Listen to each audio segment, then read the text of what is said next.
The stemware caught the candlelight as I balanced the tray against my hip, weaving through the Friday night crowd at Celestino. 5 months of working here had taught me to navigate the narrow spaces between tables without disturbing the expensive conversations happening around me. The restaurant hummed with the kind of energy that came from people who had money to burn and nowhere else they needed to be. I set down the wine glasses at table 12, murmured something polite about their entrees arriving shortly, and turned back toward the kitchen. That was when Jessica caught my arm, her grip urgent enough to make me pause mid-step. "He's here again," she whispered, her dark eyes darting toward the private section near the back. "Third time this week. Fourth, if you count last Friday." I didn't need to ask who. For the past 2 months, the man in the corner booth had become as much a fixture of my Friday nights as the ache in my lower back and the smell of garlic that clung to my uniform. Alessandro something. I'd never caught his last name, but I'd caught him watching me more times than I could count. So, I adjusted the empty tray, keeping my voice level. "He tips well and doesn't complain. That's more than I can say for half the people here." Jessica's mouth curved into a knowing smirk. "Girl, he's not looking at you like a customer looks at a waitress.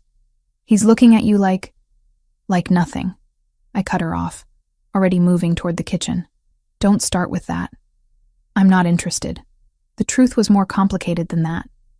But I wasn't about to explain to Jessica why the weight of any man's attention made my skin crawl these days. 6 months since I'd fled my apartment in the middle of the night with nothing but a backpack and bruises hidden beneath my clothes. 6 months since Ryan. A month of couch surfing and panic attacks before I'd landed this job, this tiny studio apartment in a neighborhood that made my mother's warnings about New York seem quaint. I pushed through the swinging doors into controlled chaos. Marco, the head chef, was shouting in rapid Italian at one of the line cooks. Steam rose from pots that bubbled with sauces I could smell but never afford to taste. This was my world now. Small, contained, survivable. "Table 7 needs fresh bread," Marco called out when he saw me. "And VIP section wants you specifically. Table 16. My stomach dropped. Table 16. The corner booth. Him. "Can't Jessica take it? I've got 4 other tables." "He asked for you." Marco's tone left no room for argument. "Don't keep the man waiting, Cooper. He's important." I grabbed the bread basket with hands that wanted to shake and forced them to steadiness. Important. Everyone at Celestino was important, at least in their own minds. The difference was that when Alessandro walked in, the entire staff stood straighter. Even Marco, who treated politicians and celebrities with equal disdain, showed deference to the man in the corner booth. The walk across the dining room felt longer than it should have. I kept my eyes on the bread basket, on the crisp white tablecloth, on anything except the dark eyes I could feel tracking my approach. "Your bread, sir." I set the basket down with practiced efficiency, already turning to leave. "Wait." The single word froze me in place. His voice was quiet, almost gentle, but it carried weight. I turned back slowly, finally meeting his gaze. He was striking in a way that didn't photograph well, but commanded attention in person. Dark hair swept back from a face all sharp angles and shadows, with eyes so deep brown they appeared black in the candlelight. He wore a charcoal suit that probably cost more than 3 months of my rent, but he wore it like he'd forgotten he had it on. "Yes, sir? You've been working here 5 months."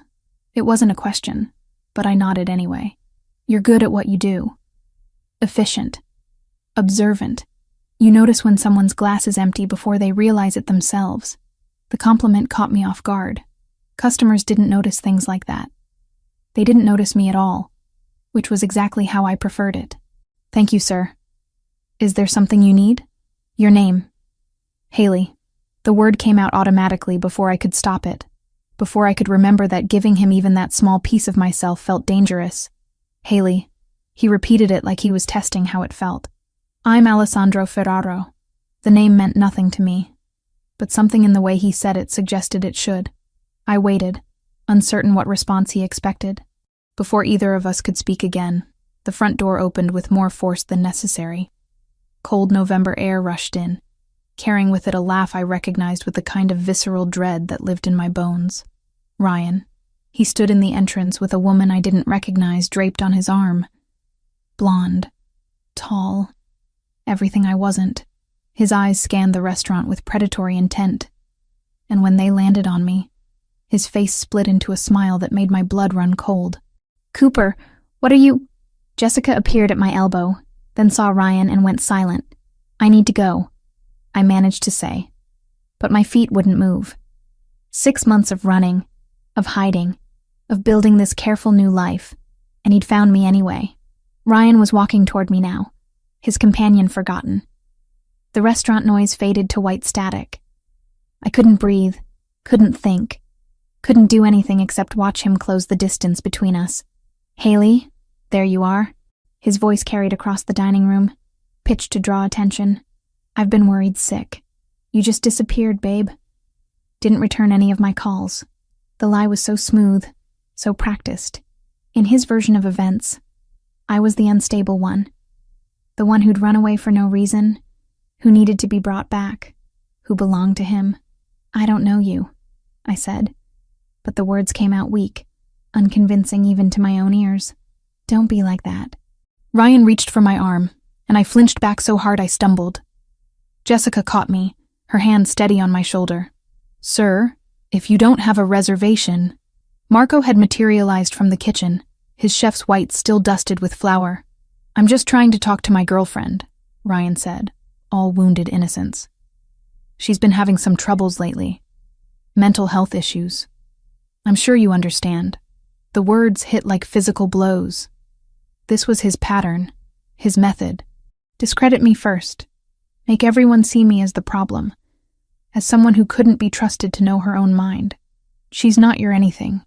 Alessandro's voice cut through the tension like a blade. He hadn't raised his volume, but somehow everyone in the vicinity fell silent. "And you need to leave."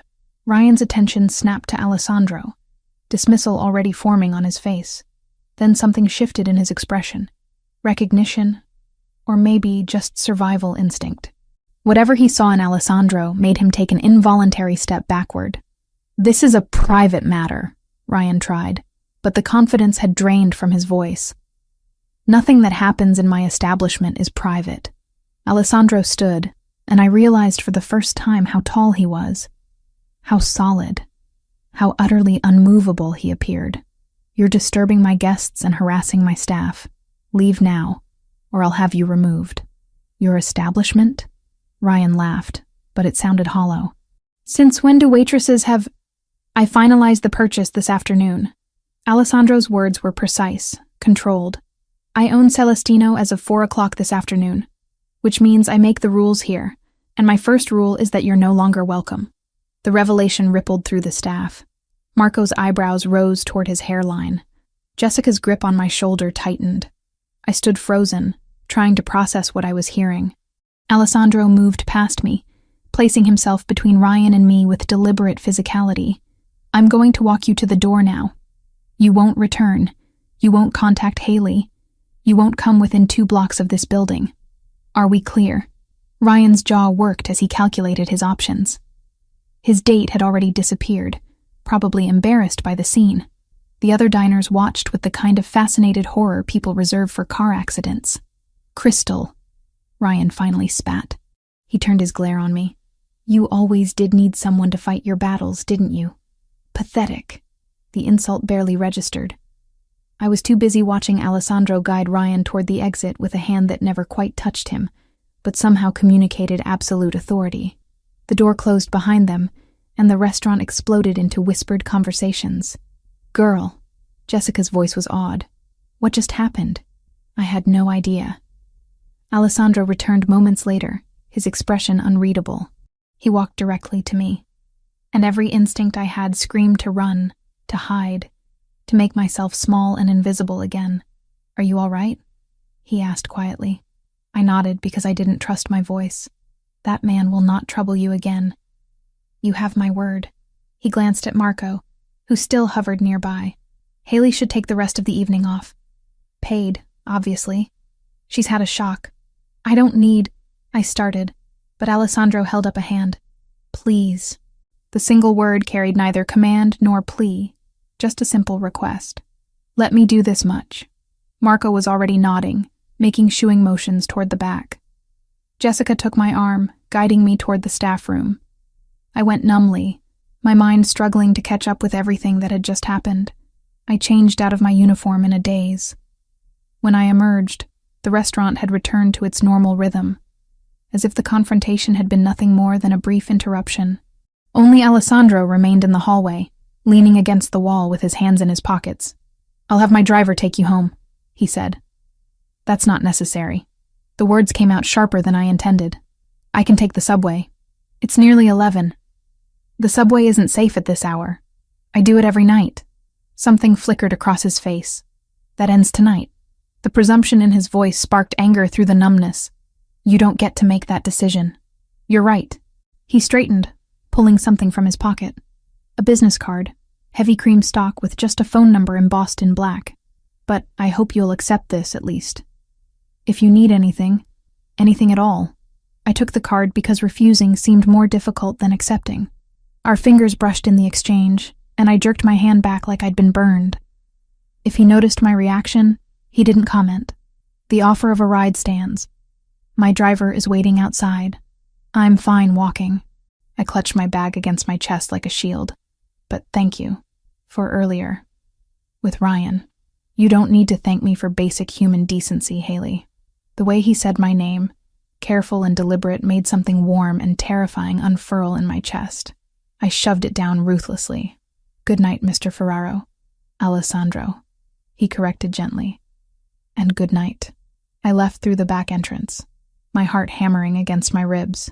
The November air bit through my thin jacket as I hurried toward the subway entrance 3 blocks away. I made it half a block before I realized a black car was crawling along the curb behind me, maintaining a careful distance. His driver, following me home whether I'd agreed or not. I should have been angry, should have been terrified by the presumption, by yet another man deciding what was best for me without asking. Instead, as I descended into the subway station and the car finally drove away, all I felt was a confusing mixture of relief and something dangerously close to gratitude. I pulled the business card from my pocket as the train rattled through the tunnel. Just a phone number. No name, no company. Just a lifeline I hadn't asked for but couldn't quite bring myself to throw away. Monday morning arrived with the kind of gray light that made Manhattan look washed out and tired. I showed up for my shift at Celestino 15 minutes early, as always, expecting the usual routine of prep work and coffee strong enough to strip paint. What I didn't expect was Marco pulling me aside before I'd even clocked in. "Cooper, we need to talk." He gestured toward his cramped office behind the kitchen, his expression unreadable. My stomach dropped. This was it. Alessandro had reconsidered whatever impulse had made him defend me Friday night, and now I was losing the one stable thing in my carefully reconstructed life. I followed Marco into the office, my mind already calculating how many shifts I could afford to miss before my landlord started the eviction process. The answer was 0. "There's been a change in your employment status," Marco said, settling into his chair. He pulled out a folder, flipped it open. "Effective immediately. You're being promoted to assistant manager. Salary is here." He slid a paper across the desk. I stared at the number. Read it 3 times to make sure I wasn't hallucinating. It was triple what I'd been making. Triple. I don't understand. Owner's orders. Marco's mouth quirked. "Apparently you made an impression." The warmth that had flooded through me at seeing the salary curdled into something cold and sharp. "I didn't ask for this. Most people don't turn down a promotion, Cooper. Most people weren't offered one by a man who knows nothing about their work." I stood abruptly, the chair scraping against linoleum. "Where is he?" Marco checked his watch. "Probably won't be in until lunch service." "Look, I don't know what happened Friday night, but whatever it was, take the win. You're good at what you do. You deserve this." Did I? Or was this just another version of the same pattern I'd sworn to escape? A powerful man deciding what I needed, what I deserved, without bothering to ask what I wanted. I left Marco's office and found Jessica already at work setting up the dining room. She took one look at my face and raised an eyebrow. "Let me guess. You heard about the promotion." "You knew?" Marco told me first thing. "Girl, this is amazing. Do you know what assistant manager makes here? You could actually afford to live in a building with working heat. I don't want it." Jessica set down the stack of menus she'd been carrying. "Okay, I'm going to need you to explain that logic. Because from where I'm standing, you just won the lottery, and you're complaining about the ticket. He didn't ask me. The words burst out sharper than I'd intended. He just decided. Like he has any right to make choices about my life. Understanding dawned in Jessica's eyes. This is about Ryan. This is about me not being some charity case for another controlling man to fix. Haley, Jessica's voice gentled. I've been working here 3 years. I've seen Alessandro Ferraro exactly 6 times before 2 months ago. You know what he did for the last assistant manager when she asked for a raise? He said no. You know what he does for most staff? The bare minimum required by law. She paused. He bought this entire restaurant. Do you understand how much money that is? And the first thing he does is promote you. Exactly. Don't you think that's weird? I think it's a man who sees something he wants and goes after it. Jessica picked up her menus again. The question is, what are you going to do about it? I spent the morning shift in a haze of resentment and confusion, my movements automatic as I took orders and delivered food. The lunch rush started at 11:30, and right on schedule, Alessandro walked through the door. He looked different in daylight, less intimidating, almost approachable in dark slacks and a gray sweater that probably cost more than my monthly rent but looked comfortable. He scanned the dining room, found me immediately, and made his way to his usual table. I let him wait. Served 3 other tables first, refilled water glasses, checked on dessert orders. When I finally approached his table, my jaw was set and my resolve firm. We need to talk, I said without preamble. He glanced up from the menu he'd been pretending to read. Then talk. Not here. Marco's office. 5 minutes. I didn't wait for his response, just turned and walked away. My hands were shaking by the time I reached the kitchen, but I kept them steady through sheer force of will. Jessica caught my eye and gave me a thumbs up. Marco looked vaguely concerned but gestured for me to go ahead. Alessandro appeared exactly 5 minutes later, closing the office door behind him with a soft click. In the small space, he seemed larger than he had in the restaurant, his presence filling every corner. You're upset about the promotion, he said before I could speak. I'm upset that you made a decision about my life without asking me. I observed your work. You handle crises in the kitchen better than Marco does. You've talked down 3 separate drunk customers in the past month without security getting involved. You remember every regular's order and dietary restriction. You're wasted as a waitress. The compliments should have softened me, but they only stoked my anger higher. That's not the point. Then what is? You don't get to swoop in and fix things just because you have money and power. I'm not some project for you to improve. Something flashed in his eyes. Hurt, maybe, or anger. His jaw tightened almost imperceptibly. I'm offering you a fair wage for your skill set. If that offends you, I can retract the offer. Good. The word came out sharp. Do that. We stared at each other across Marco's cluttered desk, the air between us crackling with tension. Alessandro's phone rang, breaking the moment. He silenced it without looking away from me. I apologize, he said finally, each word measured and controlled. I should have consulted you first. That was presumptuous. The apology caught me off guard. Men like Ryan never apologized, never admitted fault. I just need you to understand that I can't. I stopped, unsure how to explain the panic that lived under my skin whenever someone tried to take control. I need to make my own choices. Understood. He nodded once, crisp and businesslike. The offer remains open if you change your mind, but I won't push. Someone knocked on the door. One of the line cooks stuck his head in. Sorry to interrupt, but there's a delivery for Ms. Cooper. Guy says it's urgent. Alessandro and I emerged from the office to find a courier holding a large manila envelope. He checked his clipboard. Haley Cooper? That's me. The envelope was heavy, official. My name and the restaurant's address were printed on the front in sterile block letters. My hands felt numb as I tore it open. Legal documents spilled out. A restraining order. Against me. Filed by Ryan Mitchell. Claiming I'd been harassing him with obsessive phone calls and threatening messages. It was dated Friday night, hours after the incident at the restaurant. The world tilted sideways. I grabbed the counter to steady myself, the papers shaking in my grip. Every word was a lie. But they were official lies, stamped and signed by a judge. Ryan's father was a judge. He had connections, resources, the ability to make his version of reality legally binding. Let me see that. Alessandro's voice came from somewhere far away. He took the documents from my nerveless fingers, his eyes scanning the text with rapid precision. His expression hardened with each line he read. "This is fabricated," he said flatly. "I know that. You know that. But his father is Judge Mitchell. Do you know how much power that is?" My voice cracked. "I can't afford a lawyer. I can't fight this. He's going to destroy me, and there's nothing I can do about it." Alessandro pulled out his phone and walked a few steps away, speaking in rapid Italian to someone on the other end. I heard words I recognized. Lawyer, immediately, false accusation, mixed with ones I didn't.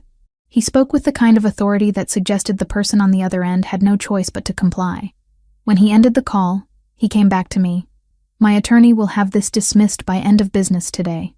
You can't just watch me." He held up the restraining order. "Ryan Mitchell has made a critical error. He filed false legal documents.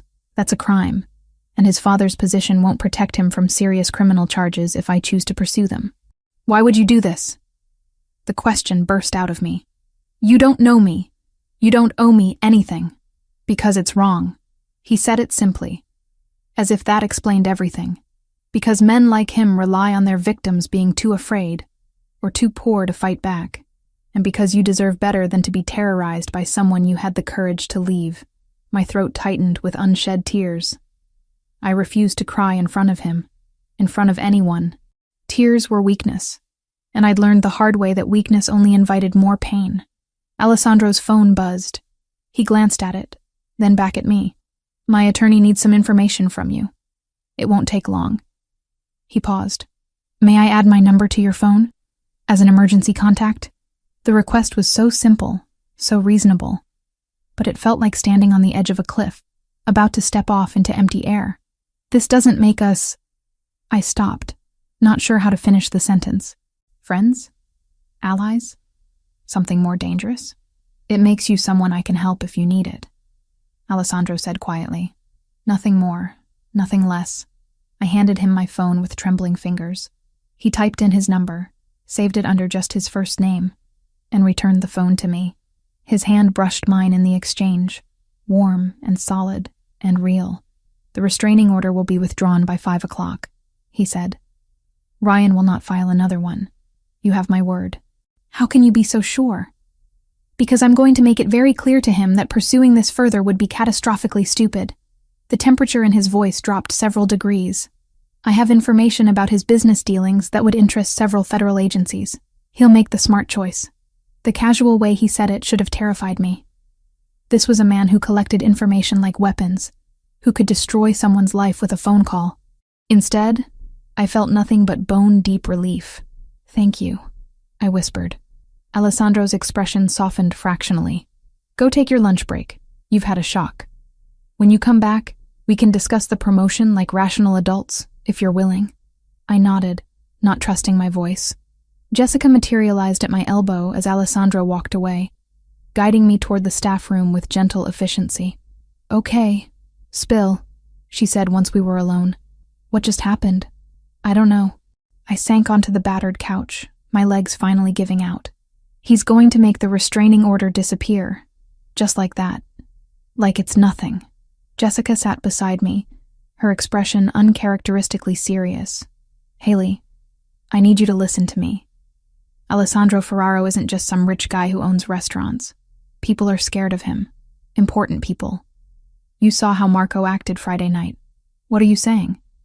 "I'm saying be careful. He's interested in you. That much is obvious. But men like him don't do anything without expecting something in return." Her words echoed my own fears, but they rang hollow against the memory of Alessandro's controlled fury when he'd read that restraining order, against the gentle way he'd asked permission before adding his number to my phone. My phone buzzed. A text from an unknown number. "Restraining order withdrawn. Judge Mitchell has been formally walled off from anything involving you going forward. Ryan has been strongly encouraged to relocate out of state. You're safe now. I I showed the message to Jessica. Her eyebrows rose toward her hairline. "Girl," she said slowly, "that man just made a legal problem disappear in under 2 hours. On a Monday. Do you understand how much power that takes?" I did. And it terrified me almost as much as it reassured me. My phone buzzed again. This time it was from Ryan's number. Just 3 words. "You'll regret this." My blood turned to ice. Alessandro had been wrong. Ryan wasn't smart enough to back down, wasn't rational enough to recognize when he was outmatched. He would keep coming, keep trying to hurt me, until one of us was destroyed. I forwarded the message to Alessandro without letting myself overthink it. His response came immediately. Noted. Forwarding to my attorney. This constitutes harassment. Ryan is building his own legal grave. Then another message. "You're safe, Haley. I meant what I said." Jessica read the exchange over my shoulder and whistled low. Okay. Maybe I was wrong. Maybe he's one of the good ones. There are no good ones, I said automatically, the words worn smooth by repetition. Just ones who hide it better. Or maybe, Jessica said gently, you're so used to men like Ryan that you can't recognize when someone actually gives a damn about you. I didn't have an answer for that. 2 weeks slipped by in a rhythm I hadn't expected to find comforting. Alessandro came to Celestino 4 times each week, always requesting a table in my section, always ordering the same dishes, always leaving before the restaurant closed. We spoke in careful pleasantries about the weather, the menu, nothing that ventured into personal territory. Jessica said it was the most restrained courtship she'd ever witnessed. I refused to call it courtship at all. The promotion sat between us like unexploded ordnance. I hadn't accepted it. But I hadn't formally declined either. Alessandro seemed content to let the question hang unanswered, which only made me more suspicious of his motives. Ryan had gone quiet. No messages, no surprise appearances, nothing. The restraining order had vanished from public record, as if it had never existed. Alessandro's attorney had sent me a brief email confirming everything was resolved, with a phone number to call if I needed anything else. I'd saved the number and tried not to think about how much that legal work must have cost. Friday night found me closing down my section, my lower back aching from 8 straight hours on my feet. Jessica had left an hour earlier, and most of the kitchen staff was finishing cleanup. I walked home through streets that had become familiar, my keys threaded between my fingers out of habit rather than genuine fear. The November cold had teeth tonight, biting through my jacket and making my breath fog in the streetlight. I climbed the 4 flights to my apartment, already mentally cataloging what I had in the fridge that could pass for dinner. Probably nothing. Maybe I'd just go straight to bed. My door was unlocked. I stopped on the landing, staring at the handle that sat slightly ajar. I never left it unlocked. Never. My hand moved to my pocket, fingers closing around my phone. But I didn't pull it out yet. Maybe I'd forgotten this morning. Maybe I was so tired that I'd walked out without checking. I pushed the door open slowly. The apartment was destroyed. Drawers pulled out and emptied onto the floor, couch cushions slashed, books swept from their shelf, my few possessions scattered like debris from an explosion. And in the center of it all, sitting in my one kitchen chair with his arms crossed, was Ryan. "Hello, babe." His voice was pleasant, conversational. "We need to talk." Every muscle in my body locked. Fight or flight screamed through my nervous system, but I couldn't do either. I could only stand frozen in the doorway, keys cutting into my palm. "How did you get in here?" "I didn't need a key to get in, Haley. You never were very observant." He stood, and I took an involuntary step backward. "You've made my life very difficult, Haley. I think you owe me an apology. Get out." My voice came out steadier than I felt. "Get out, or I'm calling the police." "Are you?" Ryan moved closer, backing me into the hallway. "Because I've been thinking about that restraining order. The one your new boyfriend made disappear. That was illegal, you know. I could press charges. Against you, against him. Imagine what the police would think when they heard you've been sleeping with a criminal to get favors. I haven't been sleeping with anyone. Doesn't matter what's true. Matters what people believe." His hand shot out, faster than I could dodge, and grabbed my upper arm with bruising force. "You humiliated me, in front of everyone. You think you can just walk away from me and start a new life? You think some restaurant owner is going to protect you? Pain radiated from where his fingers dug into my arm. I twisted, trying to break free, but his grip only tightened. With my free hand, I managed to unlock my phone screen, fingers shaking as I pulled up Alessandro's contact and hit the location share button. It took 3 tries, my hands trembling too badly to be precise. "Let go of me," I said through gritted teeth. "Not until you understand. You belong to me, Haley. You always have, and I'm going to make sure everyone knows it. Your boss, your coworkers, everyone who thinks you're some innocent victim." His face was inches from mine now, breath hot and sour. "I'm going to destroy that pretty little story you've built." The phone buzzed in my hand. A message from Alessandro. "On my way. 12 minutes. 12 minutes. I just needed to survive 12 minutes. "You're scared," Ryan observed with satisfaction. "Good. You should be. Do you know what I've been through because of you? The lawyers, the threats, having to explain to my father why his name was attached to a failed restraining order. You've made me look weak. You are weak." The words escaped before I could stop them. "You've always been weak. That's why you need to control me. Because without someone to push around, you're nothing." His hand moved from my arm to my throat in one fluid motion. Not squeezing. Not yet. Just resting there with implicit threat. "Say that again." I couldn't speak. Could barely breathe. But I met his eyes with every ounce of defiance I could summon. The sound of footsteps on the stairs made Ryan's head snap toward the stairwell. Heavy footsteps, purposeful, multiple sets. His grip on my throat loosened fractionally. Alessandro appeared first, taking in the scene with a single sweeping glance. Behind him came 2 other men. One was tall and broad-shouldered, with a broken nose that suggested violence was a familiar language. The other was leaner, watchful, with hands that stayed near his jacket pockets. "Step away from her." Alessandro's voice was absolutely calm, which somehow made it more terrifying than if he'd shouted. "Right now." Ryan's hand fell away from my throat. He manufactured a smile, the kind that used to charm my friends and confuse my family. "This is just a misunderstanding. Haley and I were having a discussion. Couples stuff, you know how it is. We're not a couple," I managed to say, my voice rough. "We haven't been for 6 months." Alessandro moved closer, placing himself between Ryan and me with deliberate physicality. "Did he hurt you?" I wanted to say no, to minimize it, to make this whole situation disappear, but Alessandro was looking at my arm, at the place where Ryan's fingers had left red marks that were already darkening to bruises. Something in his expression shifted. The careful control slipped for just a moment, and what showed beneath was cold and absolutely merciless.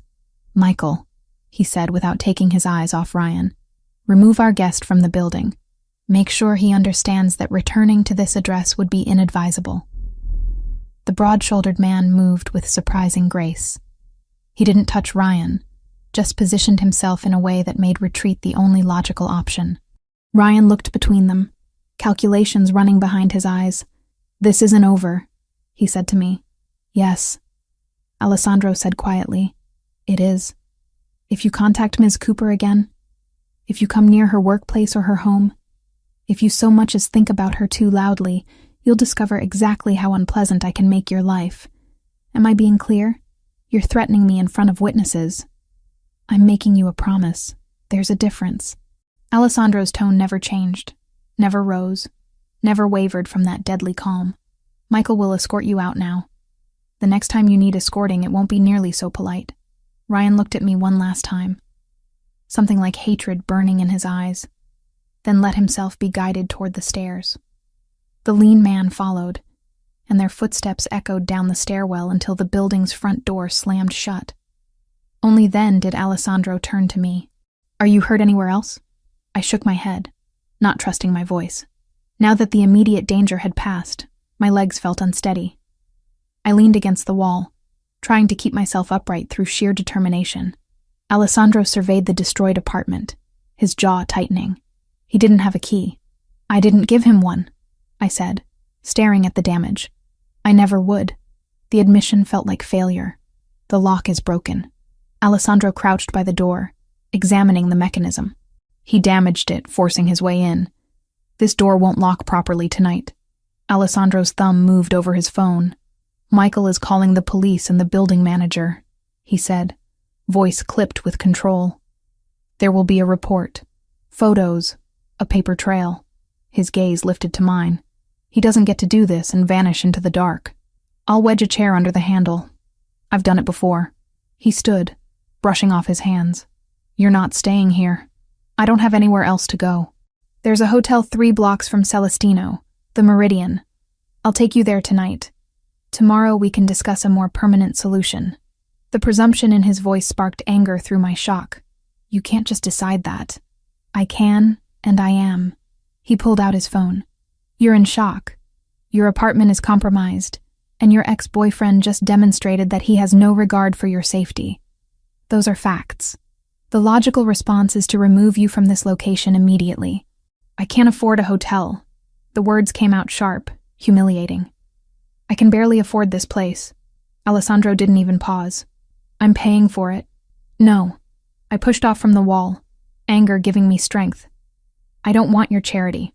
I don't want to owe you anything. Something flashed across his face. Frustration, maybe, or hurt. This isn't charity. This is basic human decency. You're not safe here. Let me help you. Why? The question burst out of me. Why do you care? You barely know me. Because Ryan was right about one thing. Alessandro's voice dropped lower. I am going to protect you. Not because you're weak. Not because I want to control you. But because I can, and he can't, and someone should. We stared at each other across my ruined apartment. I could feel my resistance crumbling, worn down by fear and exhaustion, and the simple fact that he was right. I wasn't safe here. One night, I said finally. Just tonight. Tomorrow I'll figure something else out. Alessandro nodded. One night. I'll help you pack what you need. He moved through my apartment with efficient purpose, finding my backpack amid the destruction and beginning to gather clothes. I watched numbly as he folded my things with unexpected care, selecting practical items without asking for guidance. A change of clothes, toiletries from the bathroom, the book I kept on my nightstand. Ready? He asked when the bag was full. I took one last look at the apartment. It had never been much, but it had been mine. My first place after escaping Ryan. My first taste of real independence. Seeing it destroyed felt like watching a piece of my hard-won freedom crumble. Yes, I whispered. The drive to the hotel passed in silence. Alessandro's car was warm and quiet, insulated from the city noise. I pressed my forehead against the cool window and tried not to think about how much my arm hurt where Ryan had grabbed me. The Meridian was the kind of hotel I'd walked past 100 times without ever imagining I'd stay there. Marble floors, crystal chandeliers, staff in uniforms that probably cost more than my weekly paycheck. Alessandro guided me through the lobby with a hand at the small of my back, speaking quietly to the front desk clerk. The suite is ready, Mr. Ferraro, the clerk said, handing over a key card. Is there anything else you require? Privacy, Alessandro said simply. The suite was on the 12th floor, all clean lines and muted colors, with a view of the city that made Manhattan look almost beautiful. I stood in the doorway, unable to make myself walk inside. It felt like crossing a threshold I couldn't uncross. Haley, Alessandro's voice was gentle. You're safe here. No one knows you're in this building except me and the front desk, and they won't tell anyone. The door locks. The room is paid for. You can rest. Thank you. The words came out barely audible. I don't know what I would have done if you hadn't... Don't. He held up a hand. You don't need to thank me for doing what should be done. Get some sleep. We'll talk in the morning about next steps. He turned to leave, and something in me panicked at the thought of being alone with my thoughts, with the memory of Ryan's hand on my throat. Alessandro. He stopped, looked back. Thank you anyway, even if you think I shouldn't say it. His expression softened in a way I'd never seen before. Good night, Haley. Lock the door behind me. I did, the deadbolt sliding home with a solid click that made me feel fractionally safer. Then I stood in the middle of the beautiful suite and finally let myself fall apart. Morning light filtered through the hotel curtains in shades of gold that seemed too gentle for how I felt. I'd spent most of the night staring at the ceiling, replaying Ryan's hand on my throat, the casual violence in his grip, the promise of worse to come. Sleep had come in fitful bursts around 4 a.m, leaving me groggy and disoriented when someone knocked on the suite door at 8. I checked the peephole before opening it. Alessandro stood in the hallway holding a cardboard tray with 2 coffee cups and a white paper bag that smelled like fresh pastries. Behind him stood an older woman in a tailored gray suit, her silver hair pulled back in a neat bun, carrying a leather briefcase. "Good morning," Alessandro said when I opened the door. "I brought breakfast. And my attorney. I hope that's acceptable." I must have looked as wrecked as I felt because his expression shifted to concern. "Did you sleep at all?" "Some." I stepped back to let them in, suddenly aware that I was still wearing yesterday's clothes, that my hair was a disaster, that I probably looked like exactly what I was, someone barely holding it together. The attorney extended her hand with a professional smile. "Caroline Webb. Mr. Ferraro briefed me on your situation.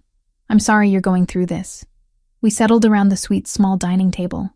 Alessandro distributed coffee with the kind of efficiency that suggested he'd done this before, while Caroline pulled documents from her briefcase and arranged them in neat stacks.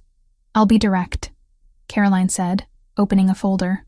"Your ex-boyfriend filed a civil lawsuit against you yesterday afternoon. Defamation of character, claiming your allegations of abuse have damaged his professional reputation and personal relationships. He's seeking $200,000 in damages." The number hit me like a physical blow. 200,000. I didn't have $200 in my savings account. The coffee cup trembled in my hands. "He can't do that," I said, even though I knew he already had. "Everything I said about him is true. Truth is an absolute defense against defamation," Caroline agreed. "But defending yourself in court costs money. Legal fees for a case like this could easily run $50,000 or more. Ryan's banking on you not being able to afford representation, which would result in a default judgment in his favor. So he wins." My voice sounded hollow, even to my own ears. "He gets to destroy me, and there's nothing I can do about it." "That's not what I said." Caroline's tone was firm, but not unkind. "I'm willing to represent you pro bono. No charge for my services." I looked between her and Alessandro, trying to understand the catch. "Why would you do that?" "Because I don't like bullies," Caroline said simply. "And because Alessandro asked me to. We've worked together for 15 years. When he tells me someone needs help, I listen." Alessandro had been quiet during this exchange, his attention seemingly focused on his coffee, but I could feel him watching me, gauging my reactions. "There's more you should know," Caroline continued. "I did some preliminary investigation into Ryan Mitchell's background. He owes approximately $80,000 to various creditors, including some individuals who don't take kindly to missed payments. He has a pattern of behavior with former girlfriends. 2 separate women filed complaints about harassment and assault, but both cases were dismissed when the women suddenly declined to testify. Likely they were paid off or intimidated into silence. Each revelation made my stomach tighten. I'd known Ryan was cruel, but hearing it laid out in legal terms made it real in a way my own experiences hadn't. "He blames you for his current circumstances," Caroline said. "The loss of social standing, the financial pressure, probably other things that have nothing to do with you, but that he's decided to attribute to you anyway. Men like him need someone to blame for their failures. What do I do?" The question came out small, defeated. "First, you stop blaming yourself." Caroline's voice softened. "Second, you let me handle the legal aspects. Third, and this is important, you accept that you're not safe in your current living situation and make appropriate arrangements." I looked at Alessandro. "You told her about the apartment." "I told her you needed options," he corrected. "The offer stands. I own a property in Chelsea. There's a vacant unit on the 5th floor. It's yours for 6 months while we resolve this situation legally. Rent-free." I can't accept that. The refusal was automatic, trained into me by years of independence hard-won and fiercely guarded. "Why not?" Alessandro's question was genuine, not challenging. "Because I don't want to owe you. Because accepting help feels like giving up control. Because..." I stopped, unable to articulate the tangle of pride and fear and exhaustion that made the idea of being indebted to anyone unbearable. "Because you're used to men who help only when they want something in return," Caroline finished quietly. I understand that impulse, but sometimes accepting help is the strongest thing you can do. Alessandro set down his coffee cup with deliberate care. I'm not Ryan. I'm not going to hold this over you or use it as leverage. You need a safe place to live. I have one available. The math is simple. Nothing about this is simple. I stood, needing to move, to put distance between myself and their reasonable arguments. You're asking me to move into an apartment you own. Let your attorney represent me for free. Except that you'll just fix all my problems because you've decided to. How is that different from Ryan deciding what I needed and making choices for me? Alessandro's jaw tightened, the first sign of frustration I'd seen from him. The difference is I'm asking, not telling. You can say no. You can walk out of this hotel right now. Go back to your broken apartment. Face Ryan alone with no resources and no protection. That's your choice to make, not mine. The bluntness of his words stung because they were true. I didn't have other options. I'd been running on pride and stubbornness for so long that I'd forgotten how to recognize genuine help when it was offered.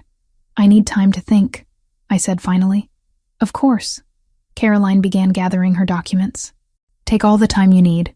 My contact information is in here. She handed me a folder. Call me when you're ready to discuss the lawsuit defense. Or don't. But know that the offer remains open.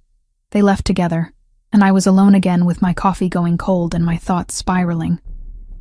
The suite felt too large, too quiet, too much like a cage even though the door was unlocked and I could leave whenever I wanted.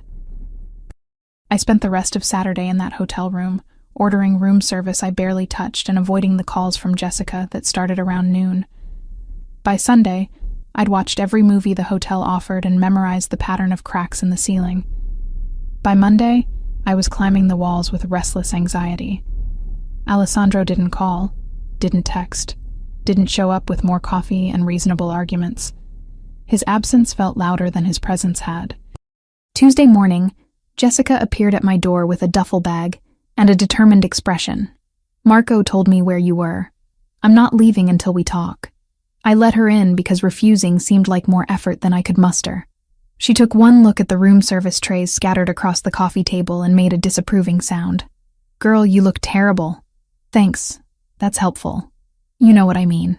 She sat on the couch, patted the cushion beside her. Talk to me. What's going on in that head of yours? I sat, pulling my knees up to my chest. He wants me to move into an apartment he owns. I know. Marco told me the whole story. Jessica's expression was unusually serious. He also told me what Ryan did to your place, and that you've been hiding out here for 3 days instead of accepting help. It's not that simple. Actually, it is. You're making it complicated because you're scared. I'm not scared. The lie felt transparent even as I said it.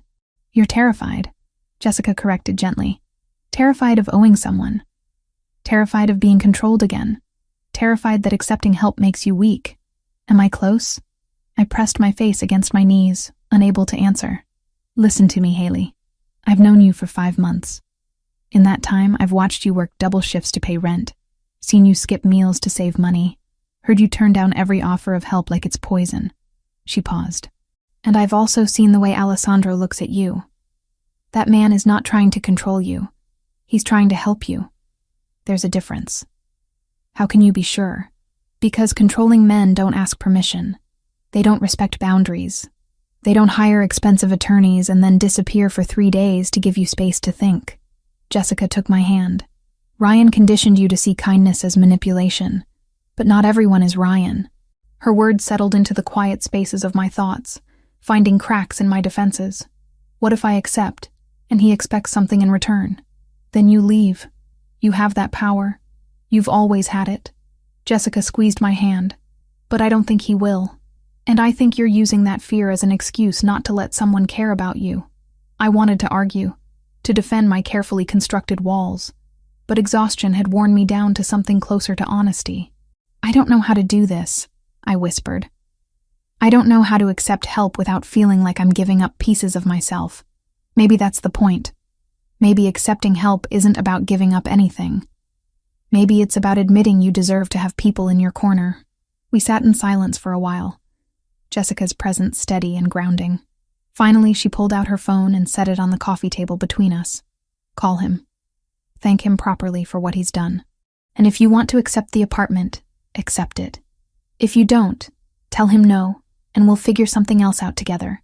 But stop torturing yourself by sitting here alone. She left the phone and let herself out, giving me privacy I hadn't asked for but desperately needed. I stared at the phone for 20 minutes before I picked it up. Alessandro answered on the second ring. Haley, just my name, but I could hear the question in it. Are you all right? No, I admitted. But I will be, I think. What do you need?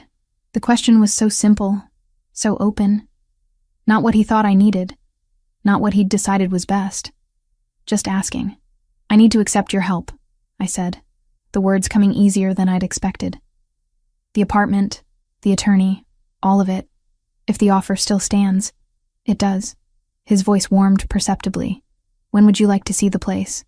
Now, if that's possible. I can't stay in this hotel anymore. I'm losing my mind. I'll be there in 10 minutes. He arrived in 8, looking like he'd run the whole way. His hair was slightly disheveled, his jacket unbuttoned, and there was actual relief in his expression when he saw me. You're sure about this? He asked. No, but I'm doing it anyway. Something like respect flickered across his face. That's the bravest thing you could have said. The drive to Chelsea passed in comfortable silence. Alessandro didn't push me to talk, didn't ask questions, just let me exist in the quiet space of the car while the city rolled by outside. The building was beautiful in an understated way. Red brick with white trim, a small courtyard garden, security cameras discreet but visible. The lobby was clean and well-maintained without being ostentatious. 5th floor, Alessandro said, leading me to the elevator. Corner unit. It's been vacant for about 6 months. I had it cleaned and furnished last month. Just basic pieces, but you can add whatever you'd like. The apartment took my breath away. Hardwood floors, large windows that let in afternoon light, a kitchen with actual counter space, a bedroom that could fit more than just a bed. It was twice the size of my old place, 100 times nicer, and the rent would normally be completely beyond my means. The building has security, Alessandro was saying, walking me through the space. Cameras in the lobby and hallways, coded entry at the front door. The locks are new. I had them changed last week. You'll be the only one with a key. Last week, I repeated. You did this last week, before you knew if I'd accept. He had the grace to look slightly embarrassed. I wanted to be prepared if you said yes. That's incredibly presumptuous. Yes, he agreed. It is. I apologize. I walked to the windows, looking down at the street below. People hurried past, wrapped in scarves and winter coats, living their normal lives. From up here, the city looked manageable instead of overwhelming. Thank you, I said without turning around. For this. For the attorney. For showing up when I needed help. For respecting my space when I needed time. For all of it. I heard him move closer, stopping a careful distance behind me. You're welcome. For what it's worth, I don't do this lightly. Involving myself in someone's life. But something about you. He stopped, searching for words. You deserve to feel safe. Everyone does. But you especially. Why especially? Because you're still fighting. After everything he put you through, you're still standing. That takes strength most people don't have. I turned to face him. He was close enough that I could see the amber flecks in his dark eyes. The faint lines at the corners that suggested he didn't smile often, but sometimes did. I'm not as strong as you think I am. You're stronger. His voice was certain. Moving into this apartment doesn't make you weak or indebted or anything except smart. It makes you someone who recognizes when accepting help is the strategic choice. Strategic, I echoed, almost smiling. Is that what we're calling it? Would you prefer I call it what it is? Me wanting to make sure you're safe because the alternative is unacceptable? His expression turned serious. I sleep better knowing you're in a building with security cameras and working locks. Call it selfish if you want, but it's true. The admission hung between us. Honest and vulnerable in a way I hadn't expected from him. I'll take it, I said. The apartment. For 6 months, like you offered. And I'll pay you back somehow, when this is all over. There's nothing to pay back. But if it makes you feel better to think of it as a loan, We can call it that. It does make me feel better. He nodded, understanding in his expression. Then it's a loan. Interest-free, due whenever you decide you're ready. The terms were ridiculous, the kind of loan no bank would ever offer, but I accepted them anyway because I needed the illusion of control even if we both knew it was exactly that. An illusion. When can I move in? Whenever you'd like. Today, if you want. I can have Michael help bring over whatever you need from your old apartment. The thought of going back to that destroyed space made my chest tighten. But I needed my things. The few possessions that mattered to me. Today would be good, I said, if it's not too much trouble. It's not. He pulled out his phone, sent a quick text. Michael will meet us there in 30 minutes. We'll get what you need, bring it back here, and you can start settling in. Just like that. Just like that, he confirmed. It seemed impossible that my life could shift so dramatically in the span of a single conversation. But when we left the apartment an hour later with Michael's help to retrieve my belongings, I felt something I hadn't felt in months. Hope. Maybe Jessica was right. Maybe accepting help wasn't weakness. Maybe it was the first step toward building something that actually felt like home. 3 weeks in the Chelsea apartment had done something I hadn't expected. It had given me back my ability to sleep through the night. The building was quiet, in a way my old place never had been, insulated from street noise by good windows and actual insulation. My neighbors were professionals who nodded politely in the hallway, but respected boundaries. The security cameras in the lobby made me feel protected instead of watched. Jessica noticed the difference immediately when I showed up for my shift on a Wednesday morning. You look human again, she said, adjusting the silverware on table 6. Like, actually rested. It's weird seeing you without those dark circles. Turns out having working locks and heat that doesn't quit at 2 a.m. makes a difference. I finished folding napkins into the precise triangles Marco insisted on. Who knew? I knew. I've been telling you for months that your old place was a dump. She paused, studying me more carefully. He's still coming around? She didn't need to specify who. Alessandro had maintained his pattern of dining at Celestino 4 times a week, always ordering the same dishes, always leaving before closing. But something had shifted in the past 3 weeks. He'd stopped by the apartment twice to check the security system, once to replace the smoke detector batteries I hadn't known needed replacing, another time to show me how to use the building's emergency protocols. Each visit had been brief, professional, respectful of my space. He checks in, I said carefully. Make sure everything's working properly. Uh-huh. Jessica's expression suggested she knew there was more to the story than I was saying. And you're okay with that? The checking in? I thought about how to answer honestly. A month ago, the idea of anyone having that kind of access to my life would have sent me into a panic. Now, knowing Alessandro was paying attention to things like smoke detectors and door locks made me feel cared for in a way I wasn't ready to examine too closely. I'm okay with it, I said finally. He's not intrusive. He's just protective, Jessica finished. The man is protective of you. And you're starting to like it. I didn't say that. You didn't have to. It's all over your face. She grinned. For what it's worth, I think it's good. You deserve someone who gives a damn. The dinner rush that night was particularly intense. A corporate party had booked half the dining room, and they wanted everything immediately and perfectly. I spent 3 hours running between the kitchen and tables, managing complaints about minor imperfections and soothing egos bruised by having to wait for their food. Alessandro arrived at 8, settling into his usual corner table with a book I couldn't see the title of. I brought him water without being asked, already anticipating his order. Busy tonight, he observed, glancing at the corporate crowd that was getting progressively louder with each round of wine. They're celebrating closing some deal. They'll be here until we kick them out. I pulled out my order pad. The usual? Please. He closed his book, giving me his full attention in that way he had that made me feel like the only person in the room. How's the apartment? Any issues? It's perfect, really. You don't need to keep checking. I'll decide what I need to check. There was no heat in the words, just statement of fact. The heat is adequate. The hot water pressure is good. Everything is more than adequate. It's the nicest place I've ever lived. I meant it as simple truth. but something in his expression softened at the admission. Good. That's good. I was about to head to the kitchen with his order when the sound reached us. Sharp, unmistakable. 3 cracks in rapid succession that made everyone in the restaurant freeze. Gunshots. Close. Too close. Alessandro was on his feet instantly, phone already to his ear. Michael. Status. He listened for 3 seconds.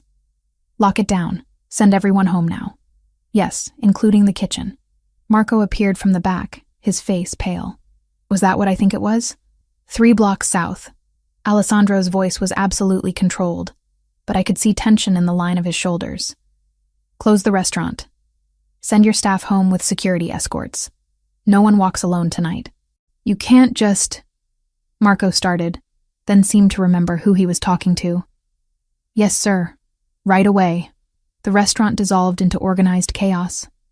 Staff members grabbed coats and bags, while Alessandro made rapid calls arranging transportation. The corporate party sobered up fast, calling their own cars with shaking hands. Within 20 minutes, Celestino was empty except for Marco, Alessandro, Jessica, and me. Jessica. Alessandro turned to my friend.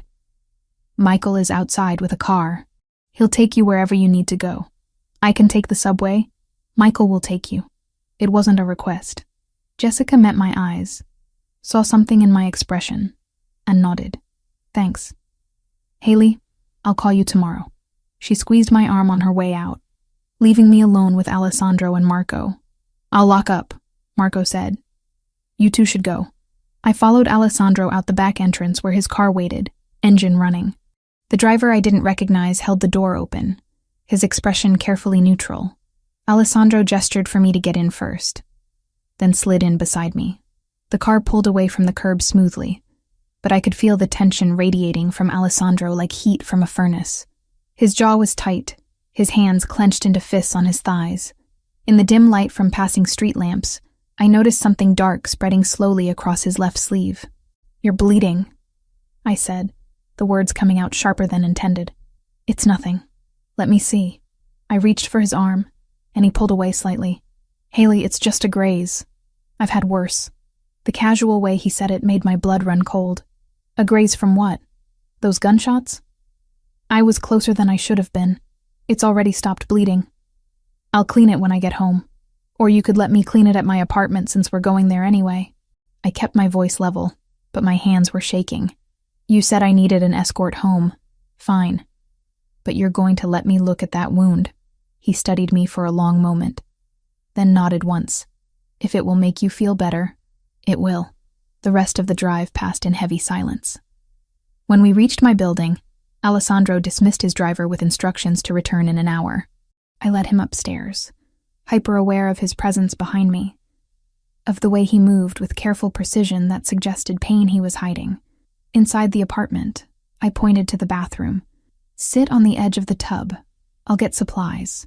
He obeyed without argument, which told me the injury was worse than he wanted to admit. I found the first aid kit he'd insisted on stocking in my bathroom cabinet weeks ago, and returned to find him carefully peeling off his jacket and rolling up his shirt sleeve. The wound was a deep gash across his upper arm, still oozing blood.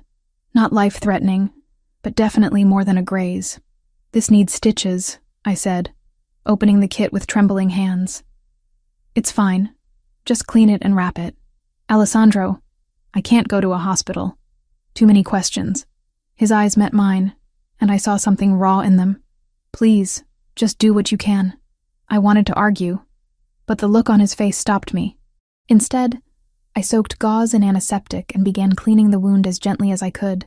He didn't flinch, didn't make a sound, just sat perfectly still while I worked. What happened? I asked quietly. And don't tell me it was random violence. Those shots were too close to the restaurant to be coincidence. Alessandro was silent for so long I thought he wouldn't answer. Then, do you really want to know? Once I tell you, you can't unknow it. I want to know. I pressed clean gauze against the wound, applying pressure. I think I deserve to know why someone shot at you close enough that I heard it. He took a breath, let it out slowly. There's a Russian organization that's been trying to expand into territory I control. Shipping routes, primarily. We've been negotiating, but talks broke down last week when they realized I wasn't going to concede the ports. Tonight was their way of sending a message. What kind of message? That they know about you. His voice went flat. They've been watching the restaurant. They know you work there. They know you live in a building I own. They're trying to figure out if you're valuable enough to me to be used as leverage. The gauze in my hands went still. Used as leverage for what? To make me give them what they want. Territory, money, concessions. They think if they threaten you, I'll fold. He looked up at me, his expression harder than I'd ever seen it. They're not entirely wrong. The implication settled over me like cold water. This is about me.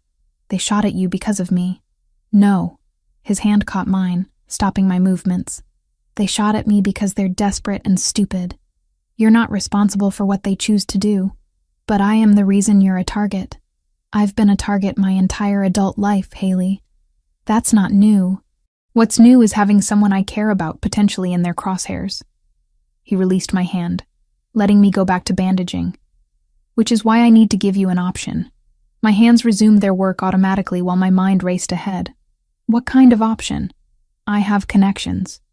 People who can create new identities, relocate people safely. I can have you out of the city in 48 hours. New name, new job, new life somewhere they'll never find you. You'd be completely safe. The offer hung in the air between us, stark and final. He was giving me an escape route, a way out of the danger that came with knowing him. I should have been grateful. Should have been already planning what to pack. No, I said simply. Haley, no. I finished wrapping the bandage, securing it with careful precision. I'm not running again. I spent 6 months running from Ryan, and it didn't make me safe. It just made me alone. This is different. These people are dangerous, I know. You've made that clear. I stepped back, meeting his eyes. But here's what you don't seem to understand. I'm tired of running. I'm tired of letting fear make my decisions. And I'm tired of men telling me what's best for me without asking what I actually want. What do you want? His voice was quiet, intense.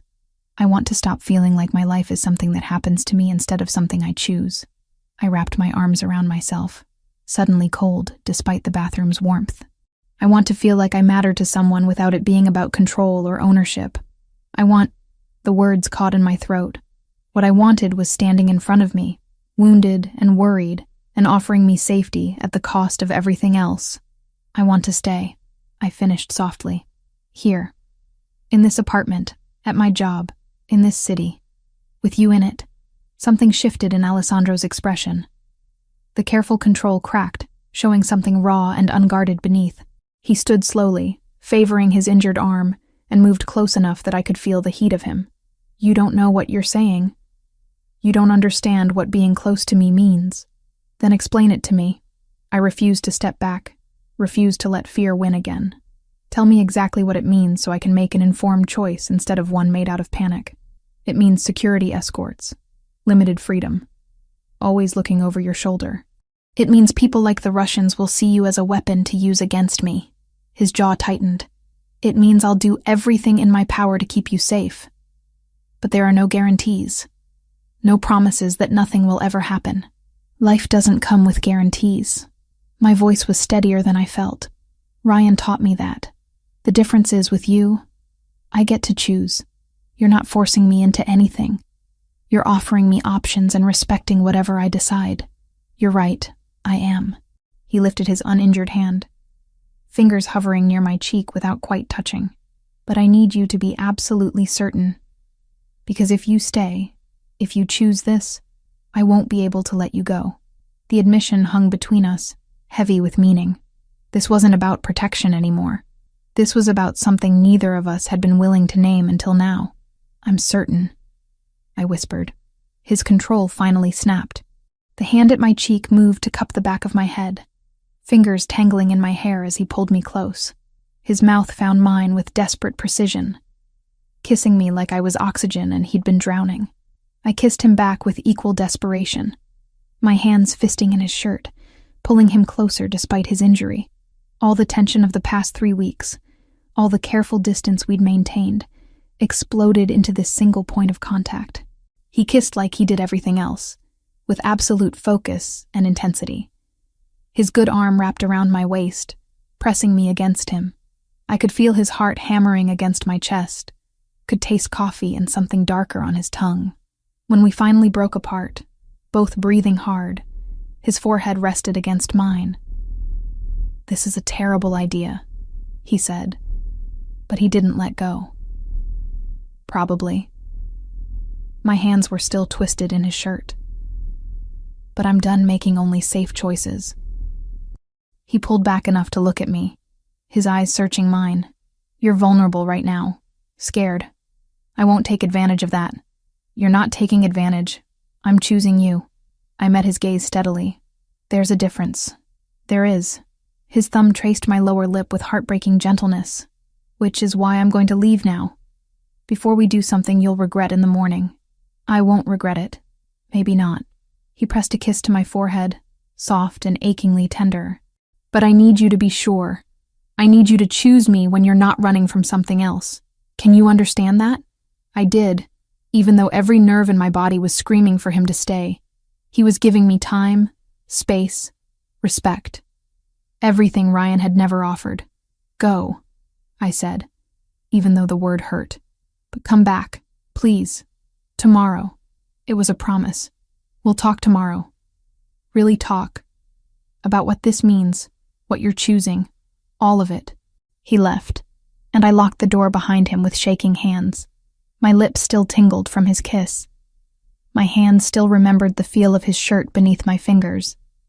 Every part of me wanted to chase after him, to pull him back, to finish what we'd started. But he was right.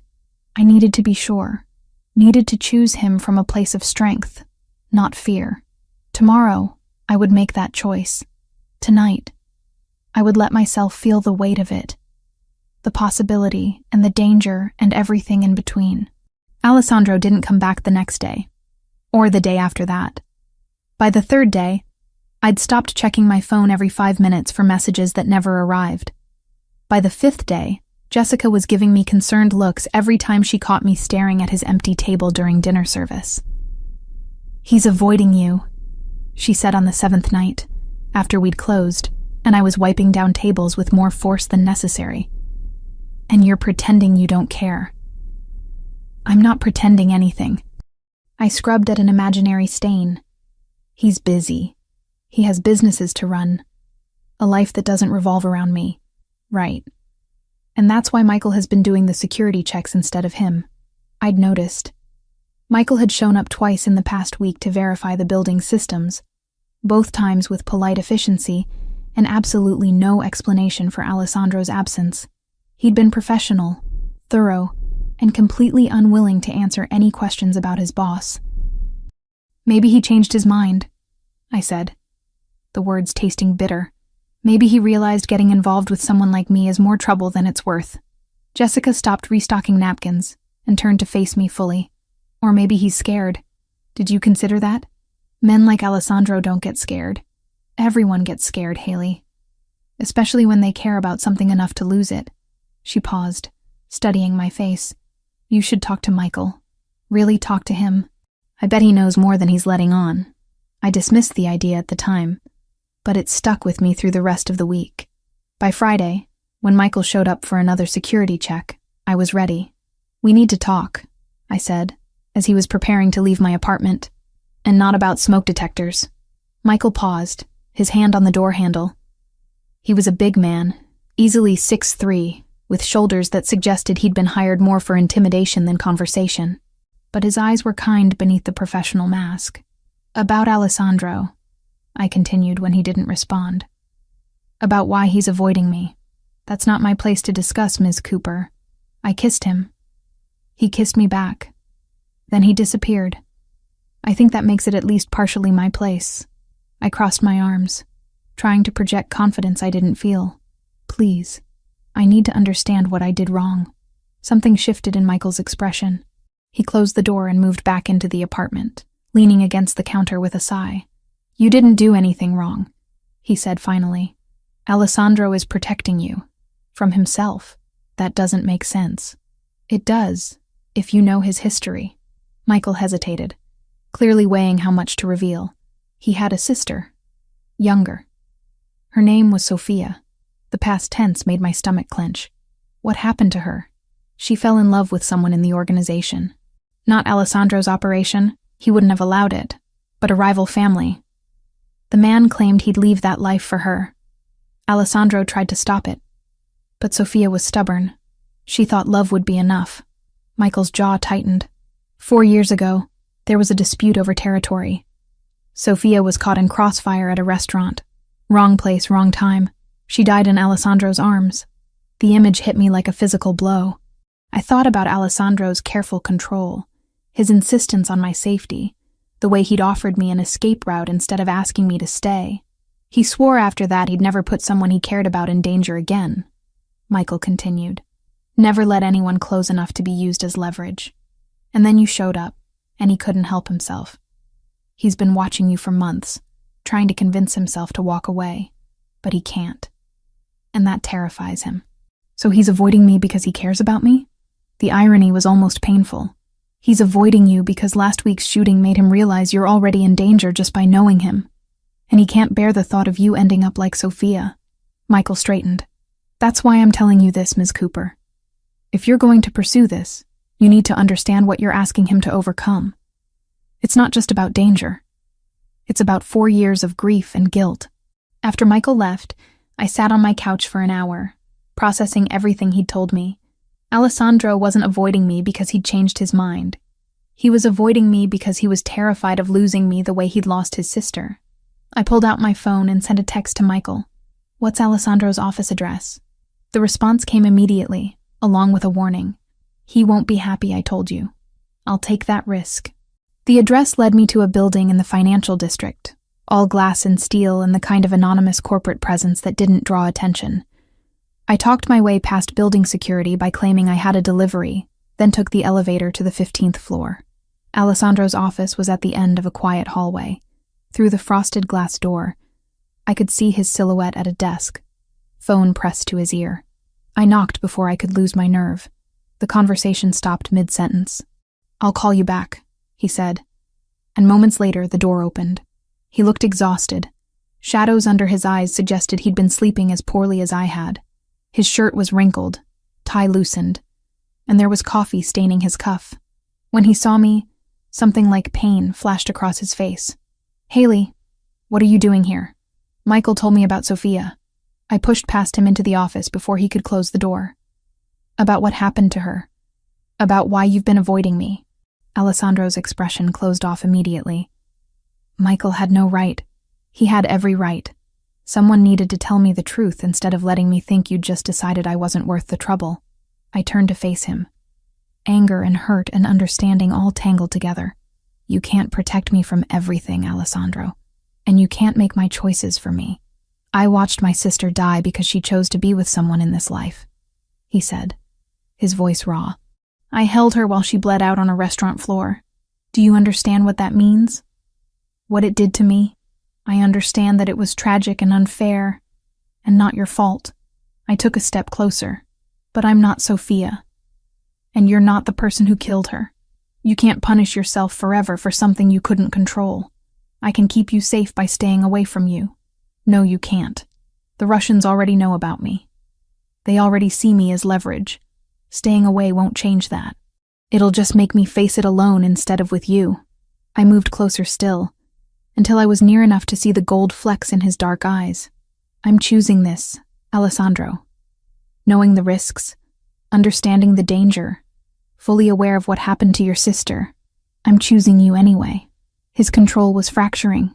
I could see it in the tension of his shoulders, the way his hands clenched at his sides. You don't know what you're asking. Then tell me. Tell me exactly what I'm asking for so I can prove I understand. You're asking me to let you into a world where violence is currency and loyalty is survival. You're asking me to care about you knowing that caring makes you a target. You're asking me to trust that I can keep you safe when I couldn't keep my own sister safe. His voice cracked on the last word. I can't lose someone else. I can't.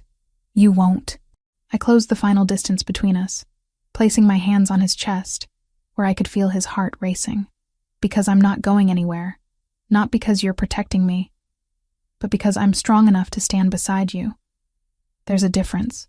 For a long moment, we stood frozen, his eyes searching mine for certainty. Then something in him broke. His arms came around me, pulling me close with desperate intensity. I can't stay away from you, he said against my hair. I've tried. These past 7 days have been torture. Then stop trying. I pulled back enough to look at him. Stop protecting me from yourself and let me in. Really in. All the way. His mouth found mine in answer, the kiss deeper and more certain than the one we'd shared in my bathroom. This wasn't desperation or fear. This was choice. His hands framed my face like I was something precious, and I kissed him back with everything I had. When we finally broke apart, both breathing hard, he rested his forehead against mine. No more avoiding, he said. No more pretending I can walk away. But you need to promise me something. What? If it gets too dangerous? If I tell you to run, you run. No arguments, no hesitation. You trust me enough to do that. I promise. The words came easier than I'd expected because I understood what he was really asking. Not for obedience, but for the assurance that I valued my own life enough to protect it. Then we're doing this. He pulled back, his expression still serious but lighter somehow. Really doing this. You and me. You and me, I agreed. And for the first time in a week, I felt like I could breathe properly. The next 2 weeks were a revelation. Alessandro stopped treating me like something fragile that might shatter under pressure. We fell into a rhythm of dinners at my apartment, conversations that lasted until 2 a.m, stolen kisses in the back hallway of Celestino when he thought no one was watching. He told me about his childhood in Italy, about his parents who'd built the organization from nothing, about Sophia's laugh and her terrible taste in music. I told him about my parents, dead in a car accident when I was 19. About the student loans I'd taken to put myself through culinary school. About the dreams of being a chef that Ryan had systematically crushed. About the shame of staying as long as I had with someone who hurt me. Shame is a weapon abusers use, Alessandro said one night, his fingers tracing patterns on my arm as we lay on my couch. It keeps you silent, keeps you from seeking help. You survived him. That's not shameful. That's strength. Jessica noticed the change immediately. She pulled me aside during a slow lunch service, her expression caught between happiness and concern. You two are together now, she said. It wasn't a question. Yes. Good. He's been different these past 2 weeks. Lighter. I didn't think Alessandro Ferraro knew how to be light. She paused. Just promise me you're being careful. Not just physically. Emotionally. I promise. Because I see the way you look at him, girl. And I see the way he looks at you. This isn't some casual thing. This is real. She was right. What Alessandro and I had was terrifyingly real, built on honesty and trust, and the kind of vulnerability neither of us had offered anyone else. It should have scared me. Instead, it felt like the first genuine thing I'd had in years. The charity event was Alessandro's idea. A small fundraiser for a children's hospital, he explained. Low-key, minimal publicity, just local business people supporting a good cause. I could wear something comfortable, meet a few of his associates, leave whenever I wanted. I borrowed a wine-colored dress from Jessica, simple and elegant without being flashy.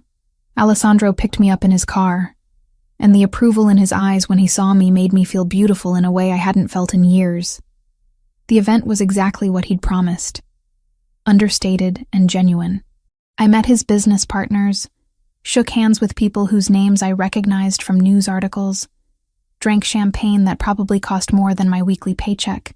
Alessandro kept his hand at the small of my back, a constant warm presence that made navigating the unfamiliar social territory bearable. We were leaving when someone asked for a photo. Just a quick picture for the hospital's website, the organizer explained. Alessandro looked at me, silently asking permission. I nodded. The photo was innocent, his arm around my waist, both of us smiling at the camera, nothing scandalous or newsworthy. I forgot about it the moment it was taken. 3 days later, it was everywhere. Someone had posted it to social media with a caption identifying Alessandro by name. From there, it spread, shared, commented on, dissected by people who had opinions about who Alessandro Ferraro spent time with and why. I was working a dinner shift when Michael appeared, his expression grim. He spoke quietly to Alessandro, who'd been dining alone at his usual table. I watched Alessandro's face harden, watched him pull out his phone and scroll through something that made his jaw clench. He stood abruptly and crossed to where I was refilling water glasses. "We need to go. Right now. I'm in the middle of my shift. Marco will understand." "Michael, bring the car around to the back entrance." His hand found mine, squeezing once. "Please, Haley. Trust me." The urgency in his voice cut through my confusion. I followed him to the back, calling an apology to Jessica as we passed. She waved me on, her expression worried but understanding. In the car, Alessandro finally showed me his phone. The photo from the charity event, reposted dozens of times with increasingly speculative captions. But that wasn't what made my blood run cold. It was the message he'd received an hour ago. A photo of me leaving Celestino that morning, edited to show a red laser sight centered on my back. "The Russians," I whispered. "They're escalating, making it clear they know exactly where to find you." His voice was controlled, but I could hear the fury beneath it. "I'm pulling you from the restaurant effective immediately. You're not to go anywhere without security. Anywhere at all. For how long? Until I eliminate the threat." He met my eyes. "I know you want autonomy. I know you hate feeling controlled. But this is non-negotiable. Your safety comes first." I wanted to argue, wanted to insist I could still live my life despite their threats. But the image of that laser sight kept flashing through my mind. "Okay," I said quietly.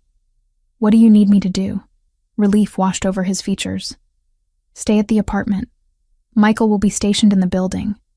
Jessica can visit, but only after being cleared by security. I'm handling the Russian problem personally." "How?" His expression went cold.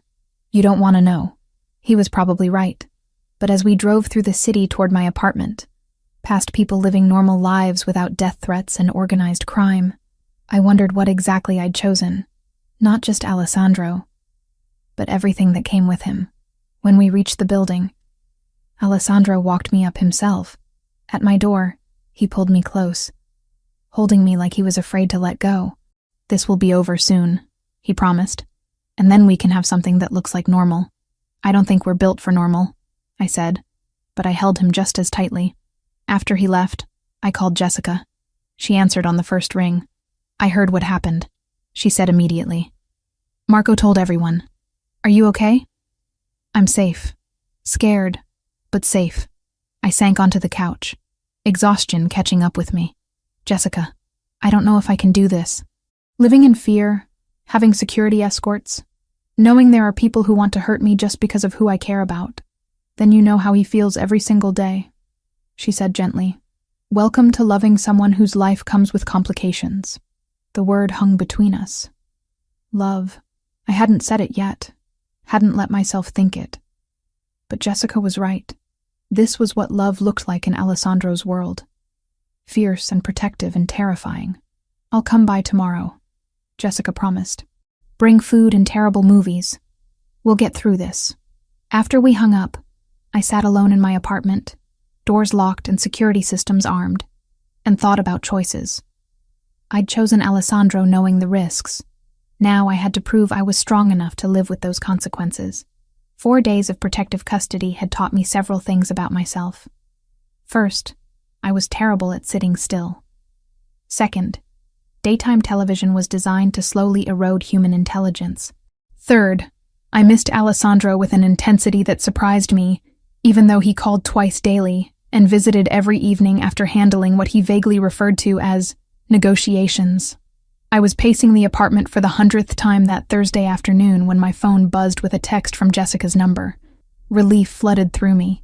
She'd said she'd try to visit today if security cleared it. But the message made my stomach drop. "Haley, I need you. I'm at your old apartment. Ryan showed up. I'm scared. Please come. Can't talk. He might hear." My fingers flew across the screen trying to call her back. The number rang once, then went to an automated message saying the line was disconnected. I tried again with the same result. Ryan. At my old apartment. with Jessica trapped there somehow. My mind raced through scenarios. None of them good. Jessica must have gone to retrieve something I'd left behind. And Ryan had been waiting. He knew we were friends. He'd use her to get to me. I grabbed my coat and keys, my hands shaking so badly I dropped them twice. The security guard Michael had stationed in the building lobby, a quiet man named David, stood as I rushed toward the exit. "Ms. Cooper, you're not supposed to leave without— My friend is in trouble. She's with my ex. He's dangerous." The words tumbled out in a rush. "I have to help her." David's hand moved to his phone. "Let me call Michael first. We can send someone." "There's no time. She texted 5 minutes ago. If Ryan realizes she contacted me—" I didn't finish the sentence. Couldn't articulate the worst-case scenarios spinning through my mind. "Ms. Cooper, my orders are clear. You don't leave this building without proper security escort." "Then come with me." I was already pushing past him toward the door. "But I'm going whether you follow or not." He reached for my arm, but I was faster, fueled by panic and the desperate need to help Jessica the way she'd helped me. I burst through the front entrance and into the street, already scanning for a taxi. The hand that grabbed my other arm was too strong, too practiced. Before I could scream, something pressed against my mouth. Cloth. Chemical sweet. The world tilted sideways as I tried to fight, tried to remember the self-defense moves I'd never actually practiced. But my limbs weren't responding properly, and the street was spinning. And then everything went dark. I woke to the smell of rust and motor oil. My head pounded with a rhythm that matched my heartbeat, and when I tried to move, I discovered my hands were bound behind me with something that cut into my wrists. Zip ties, I realized distantly. My ankles were similarly secured. The space around me slowly came into focus. A warehouse. Mostly empty, except for a few scattered crates and industrial equipment that looked decades old. Sunlight filtered through grimy windows set high in the walls, creating bars of light across the concrete floor. 3 men stood several feet away, speaking in Russian too rapid for me to follow even if I'd understood the language. Terror locked my throat. This wasn't Ryan. This was so much worse. One of the men noticed I was awake and said something to his companions. They turned as a unit, and the one in the middle, tall, pale, with a scar bisecting his left eyebrow, approached with deliberate slowness. "Ms. Cooper." "Welcome." His English was heavily accented but clear. "I apologize for the method of invitation, but you have been difficult to reach. Where's Jessica?" My voice came out hoarse. "Where's my friend?" Confusion flickered across his face, then understanding. He laughed, the sound devoid of humor. "Your friend is fine. Safe at work, I imagine. We borrowed her phone number. Clever technology, yes? You thought you were rescuing her, but she never needed rescue. The betrayal of it hit harder than it should have. Of course it had been a trap. Of course I'd been stupid enough to fall for it. What do you want?" I asked, though I already knew. "We want Alessandro Ferraro to understand that his stubbornness has consequences." The man crouched in front of me, close enough that I could smell tobacco on his breath. He refuses to negotiate fairly. So now we negotiate with what he values. You are valuable to him, yes? I wanted to lie. To claim Alessandro meant nothing to me. That kidnapping me would accomplish nothing. But the Russians had done their research. They'd seen the photo, tracked the pattern of his protection, understood exactly how valuable I was. "He'll kill you for this," I said instead, putting every ounce of certainty I possessed into the words. "Perhaps. But first, he will pay. $5 million and control of the southern port. A small price for something he loves." The man stood, pulling out a phone. "We will send him proof you are alive. You will tell him to cooperate." "Yes?" He held the phone in front of me, camera recording. I stared into the lens, knowing Alessandro would see this, knowing it would destroy him the way Sophia's death had. "Don't pay them," I said clearly. "Don't give them anything. I'm not worth—" The backhand came fast enough that I tasted blood before I felt the pain. My head snapped to the side, stars exploding across my vision. "Try again," the Russian said calmly. "This time, ask him nicely to pay." I spit blood onto the concrete and met the camera's eye once more. "I love you," I said. Because if this was the last message Alessandro received from me, that needed to be in it. I'm sorry. The phone disappeared. The Russians moved to the far side of the warehouse, speaking in low tones. I tested the zip ties systematically, looking for any weakness, any way to slip free. But they'd done this before, and whoever had secured my bonds knew exactly how tight to make them. Time passed strangely in the warehouse. Could have been an hour, could have been 3. The sunlight shifted across the floor, tracking the afternoon's progress. I thought about Alessandro receiving that video, about the expression on his face when he saw me bound and bleeding, about Michael and Jessica and everyone who'd told me to be careful, to stay put, to trust that I was protected.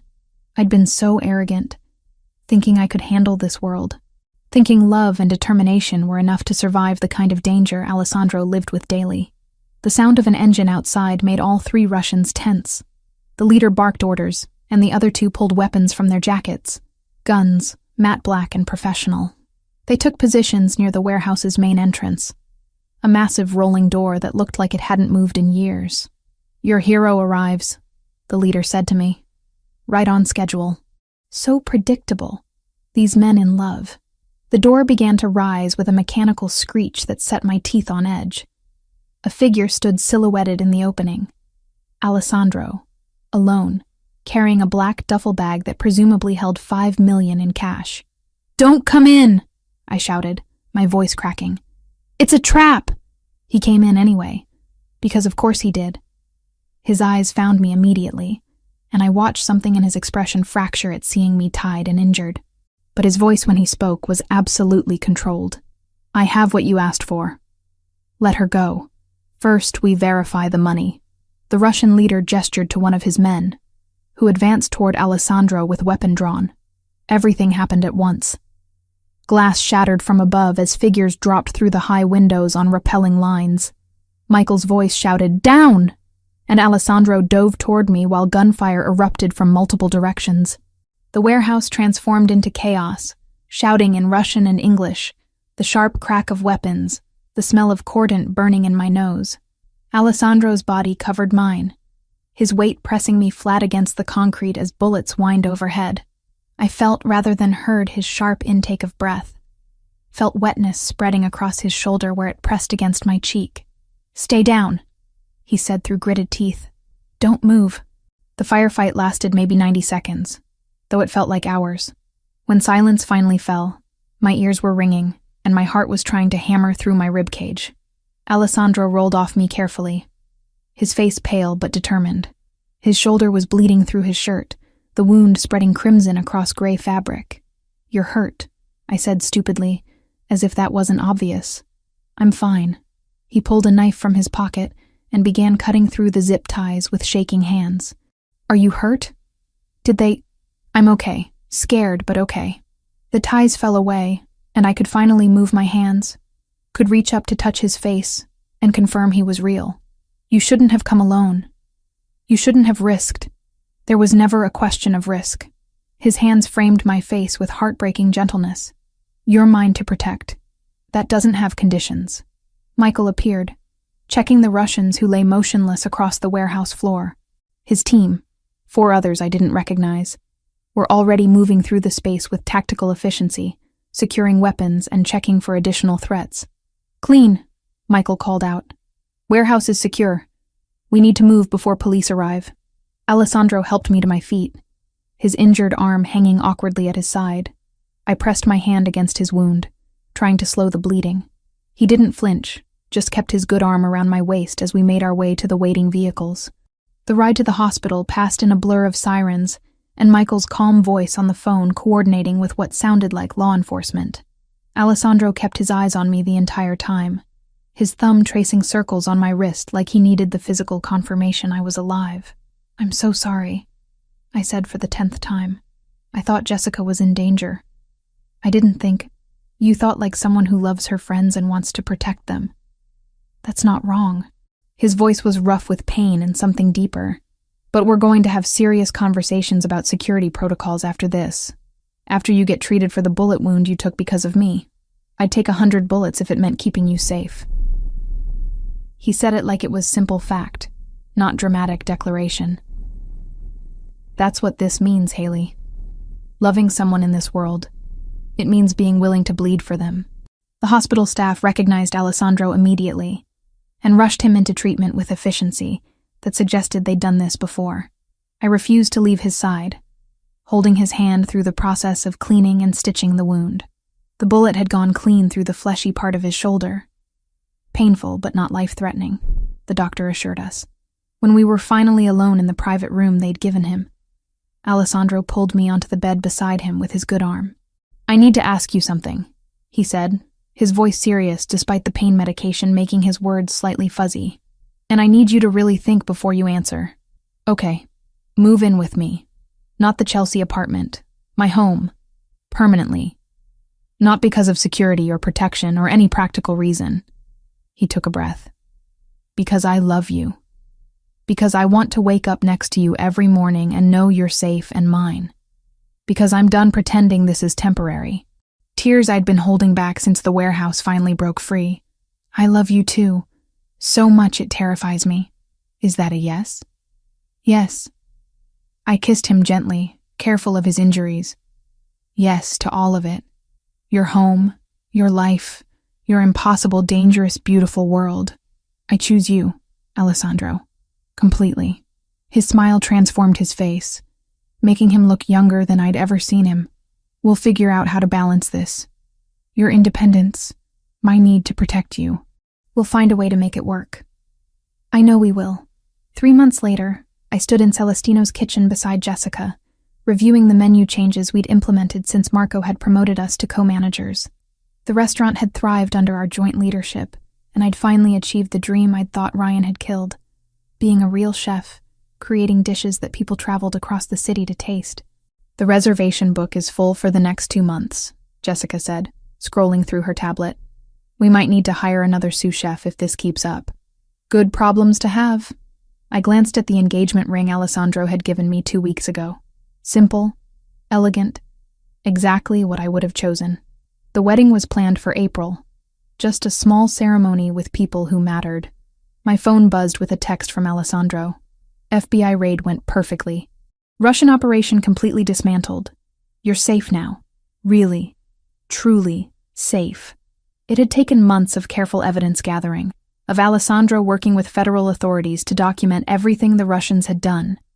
The kidnapping had given them all the justification they needed to move aggressively. Every member of the organization was now facing charges that would keep them locked away for decades. And Ryan had been arrested last month for conspiracy, fraud, and a dozen other charges after Alessandro had provided recordings of his dealings with the loan sharks who'd cooperated with authorities in exchange for reduced sentences. He'd be in prison for the next 10 years, minimum. "You okay?" Jessica asked, noticing my distraction. "I'm perfect." And I meant it. For the first time in my adult life, I felt genuinely safe, genuinely loved, genuinely certain of my choices. That evening, Alessandro picked me up from work in his car. The drive to his home, our home now, took us through Manhattan as the sun set, painting the buildings in shades of copper and gold. He reached across to take my hand, lacing our fingers together. "Have I told you today that I love you?" "Only twice." "You're slacking." "I love you." He kissed my knuckles. "I love your stubbornness and your courage, and the way you refuse to let me make decisions for you. I love you too. Even though you're overprotective and controlling and sometimes impossible."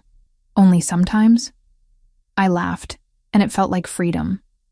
This life we were building together wasn't perfect or safe or anything like normal, but it was ours, chosen with full knowledge and open eyes, built on trust and honesty, and the kind of love that could survive bullets and betrayal and everything in between. "Only sometimes," I confirmed, and kissed him as the city lights came alive around us, promising tomorrow and all the tomorrows after that.